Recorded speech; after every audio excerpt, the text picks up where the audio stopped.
Hey everybody, this is D.B Richards from the 2300 Wrestling Podcast, and I am with Tone Bennett. what's going on, my friend? Not much. Man, you got so much history, man. So much history. Yeah, unfortunately. Dude, Cruiser Classic, you know what I mean? Cruiserweight Classic. That is amazing. I had to jump in right there. That is freaking amazing. Yeah, that was fun when I did it. That was definitely pretty fun. Probably the highlight of my career. Question, how did they get a hold of you? Joe Briscoe actually came, did a couple seminars. He did one when I was maybe a couple months in, and he was like, I like your style. He loves collegiate wrestling, so that was like my in with Joe Briscoe, like my background being a collegiate wrestler for 12, 14 years. And he was just like, at the time I was maybe 120 pounds. Okay. And he was like, next year, gain 10 pounds, and, I'll see what I can do with you. Came back the following year, did another seminar. So I gained 15 pounds of clean muscle. He actually asked me if it was clean. I told him, yeah. He's like, you sure? He's like, you look pretty stocky, I'm like, yeah, it's all clean. He thought I was on stuff. I was like, nah, it's just working out. Then actually following workout routines, getting a personal trainer. Then he came back another year. Like he said, he wants me to gain another 10, 15 pounds. And then gave me the rundown. He's like, look, he doesn't know when, but WWE is doing a cruiserweight thing. They just don't have like a green light on a time frame.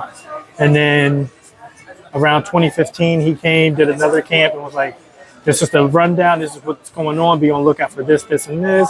So at the time, I was like, all right, I was ready for it, or I thought I was. I was at the time 4 years in, so no, I was real eager then. So it was Because when hearing that story, it's freaking amazing because you don't get a lot of people that worked in WWE come in on my show like this. You know what I mean? Mm-hmm. So that's freaking awesome.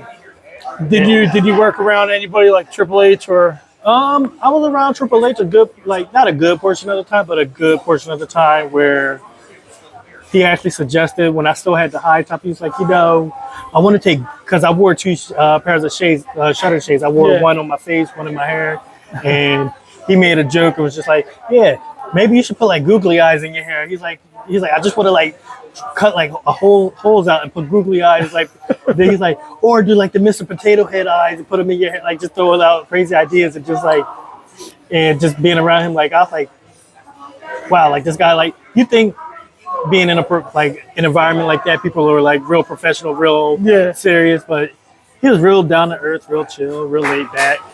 Yeah, so that is freaking amazing. But I actually took that into consideration, him saying that. And my whole thing is I always let my guests go first. So you start off the game, and so how did you get into pro wrestling, my friend? I started watching it in 98. Yeah. And 98, 99, when Kane and Undertaker both broke Vince McMahon's ankle in their night of destruction. Yeah. That was my introduction to pro wrestling. And then after that, it just took off from there. Oh, I missed.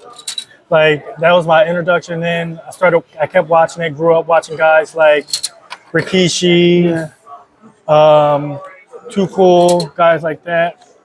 Those were the guys I definitely enjoyed watching the most. And then actually getting into pro wrestling, I started in this wrestling building here, the wrestling mats and everything like that. Yeah.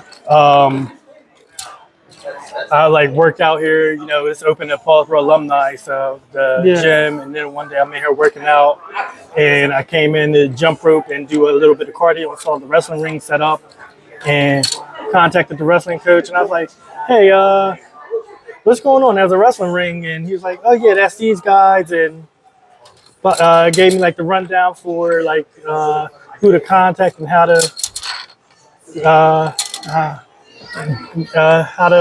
get started, and contacted the Monster Factory guys. They came in, did a tryout August 2013. Okay.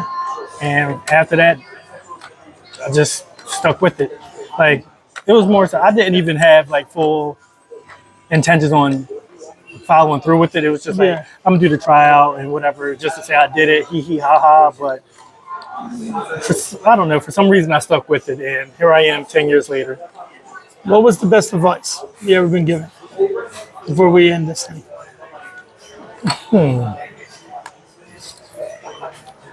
Trust yourself.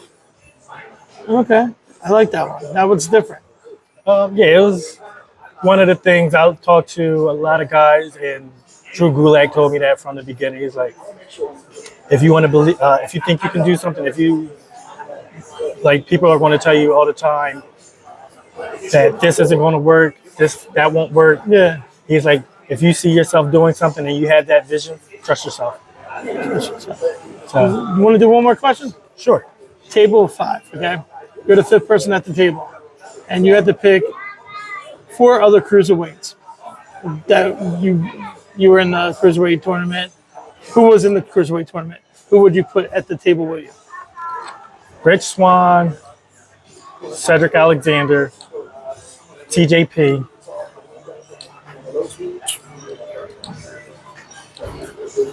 And Gulak. Okay, I love that. That is great. You know what I mean? So tell everybody your social media. Social media, my Twitter handle is Bennett_Bennett.